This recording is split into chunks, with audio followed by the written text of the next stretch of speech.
Cook and ഡിലൈറ്റ്സിൻ്റെ എല്ലാ വ്യൂവേഴ്സിനും പുതുവത്സരാശംസകൾ. പുതുവത്സരത്തിൽ നമ്മളുടെ ആദ്യത്തെ റെസിപ്പി എന്ന് പറയുന്നത് ചിക്കൻ സ്റ്റ്യൂവിൻ്റെ റെസിപ്പിയാണ്.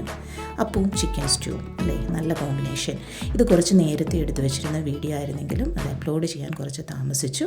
അപ്പം നമുക്ക് നമ്മളുടെ ഈ വളരെ ടേസ്റ്റിയും ക്രീമിയുമായിട്ടുള്ള ചിക്കൻ സ്റ്റ്യൂ എങ്ങനെയാണ് ഉണ്ടാക്കുന്നത് നോക്കാം. ഞാനതിന് വേണ്ടി എല്ലാ സാധനങ്ങളും ഇവിടെ പ്രിപ്പയർ ചെയ്ത് വെച്ചിട്ടുണ്ട്. നമുക്ക് ഓരോ സ്റ്റെപ്പ് ബൈ സ്റ്റെപ്പായിട്ട് എങ്ങനെയാണ് ഉണ്ടാക്കുന്നതെന്ന് നോക്കാം.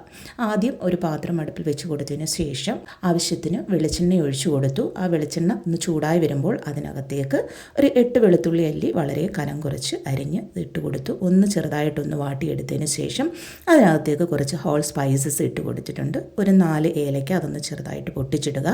ഒരു 3 ഗ്രാമ്പു, ഒരു അല്പം കറുകപ്പട്ട ഇതിനകത്തേക്ക് ഇട്ട് കൊടുത്തു. അതിന് ശേഷം നമ്മൾ ഒരു വലിയ സവാള ചെറുതായിട്ട് നമ്മളൊന്ന് അരിഞ്ഞു, ഒരു ക്യൂബ് രൂപത്തിൽ അരിഞ്ഞതിന് ശേഷം അതിട്ടു. അതിനകത്തേക്ക് ഒരു അല്പം ഉപ്പ് കൂടി ഇട്ട് കൊടുത്തു കഴിഞ്ഞാൽ അത് വേഗത്തിലൊന്ന് വാടി കിട്ടും.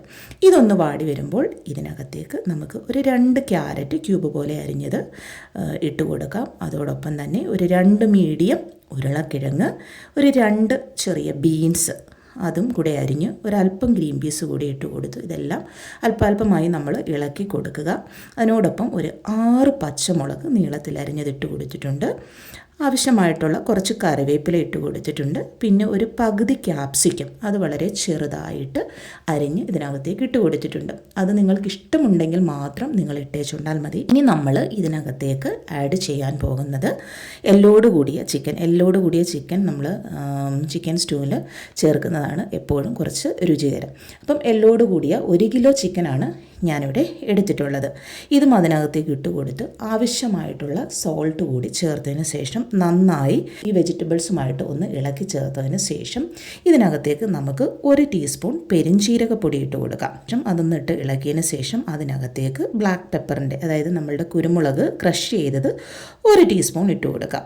അതിനോടൊപ്പം ഒരു 1/2 ടീസ്പൂൺ മസാല, ഇതിനകത്ത് മറ്റ് മസാലകൾ നമ്മൾ ചേർത്തത് കൊണ്ടാണ് 1/2 ടീസ്പൂൺ മസാല ഇട്ട് കൊടുക്കുന്നത്. ഇനിയും ഒരല്പം മസാല നമ്മൾ ചേർക്കുന്നുണ്ട്. ഇനി ഇതിനകത്തേക്ക് 1 ടീസ്പൂൺ മല്ലിപ്പൊടി നമ്മൾ അധികം ഇതിനകത്ത് ആക്ച്വലി ചേർക്കത്തില്ല. അത് ചിലർ ചേർക്കും, ചിലർ ചേർക്കത്തില്ല. അപ്പം ഞാനിതിനകത്തേക്ക് 1 ടീസ്പൂൺ മല്ലിപ്പൊടി ഇട്ട് കൊടുത്തിട്ടുണ്ട്. നമ്മളുടെ ഈ ചിക്കൻ വേകാൻ വേണ്ടിയിട്ട് ഇതിനകത്തേക്ക് നമുക്ക് തേങ്ങയുടെ പാല്, അത് 2ാം പാല് നമുക്ക് എടുക്കാം. ഞാനിവിടെ 1 ഗ്ലാസ് തേങ്ങയുടെ 2ാം പാല് എടുത്തിട്ടുണ്ട്. ഈ 2ാം പാല് ഇതിനകത്തേക്ക് ഒഴിച്ചു കൊടുത്ത് നന്നായി ഒന്ന് ഈ നമ്മളുടെ ചിക്കനും വെജിറ്റബിളും എല്ലാമായിട്ടൊന്ന് നന്നായി ഇളക്കി ചേർത്തതിന് ശേഷം അത് അടുപ്പിലേക്ക് ഒരു മീഡിയം തീയിൽ നമ്മൾ വേകാനായി അടച്ചു വെച്ച് കൊടുക്കുക.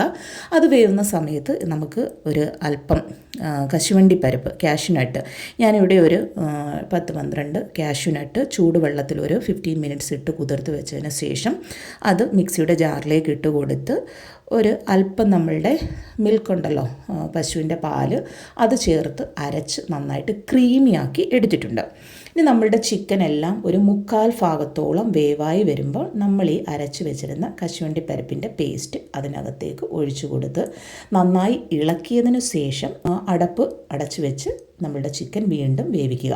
ചിക്കൻ വെന്ത് കഴിഞ്ഞ് നമ്മൾ അടുപ്പിൽ നിന്ന് വാങ്ങാറാകുന്ന സമയമാകുമ്പോൾ അതിനകത്തേക്ക് ഒരു അല്പം ക്രഷ്ഡ് ബ്ലാക്ക് പെപ്പർ, അതായത് നമ്മളുടെ കുരുമുളക് പൊടിയും ഒരു അല്പം ഞാനിവിടെ പൊടിച്ചെടുത്ത മസാലയാണ്, അതും കൂടെ ഒരു അല്പം അതിൻ്റെ മുകളിൽ സ്പ്രെഡ് ചെയ്ത് കൊടുത്തിട്ടുണ്ട്. എന്നിട്ട് അതെല്ലാം നന്നായിട്ടൊന്ന് ഇളക്കി ആ ചിക്കനുമായിട്ട് യോജിപ്പിച്ചതിന് ശേഷം ഇനി നമ്മളുടെ മെയിൻ സാധനമായിട്ടുള്ള തേങ്ങയുടെ 1ാം പാല് ഇതിനകത്തേക്ക് ഒഴിച്ചു കൊടുക്കുക.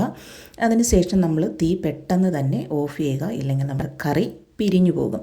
അപ്പോൾ തീ ഓഫ് ചെയ്തതിന് ശേഷം നമുക്ക് നന്നായിട്ടൊന്ന് കൈകൊണ്ടൊന്ന് എടുത്ത് ഈ കറി ഒന്ന് തവി കൊണ്ട് ഇളക്കാതെ കൈകൊണ്ട് തന്നെ നന്നായിട്ടൊന്ന് ചുറ്റി കൊടുത്ത്, പാത്രം കയ്യിലെടുത്ത് അതൊന്ന് ചുറ്റി കൊടുത്തതിന് ശേഷം ഇതിനകത്തേക്ക് ഒരല്പം കറിവേപ്പിലയോ അല്ലെങ്കിൽ മല്ലിയിലയോ എന്തെങ്കിലും സ്പ്രെഡ് ചെയ്തതിന് ശേഷം ചൂടോടുകൂടി അപ്പത്തിനോടൊപ്പമോ ഇടിയപ്പത്തിനോടൊപ്പമോ നിങ്ങൾക്ക് സെർവ് ചെയ്യാം. അപ്പം നിങ്ങൾക്ക് ഈ ചിക്കൻ സ്റ്റ്യൂവിൻ്റെ വീഡിയോ ഇഷ്ടമായി കാണുമെന്ന് ഞാൻ പ്രതീക്ഷിക്കുന്നു. വീണ്ടും മറ്റൊരു വീഡിയോയുമായി നമുക്ക് വീണ്ടും കാണാം. Thanks for watching. അപ്പോൾ സബ്സ്ക്രൈബ് ചെയ്യാൻ മറക്കല്ലേ.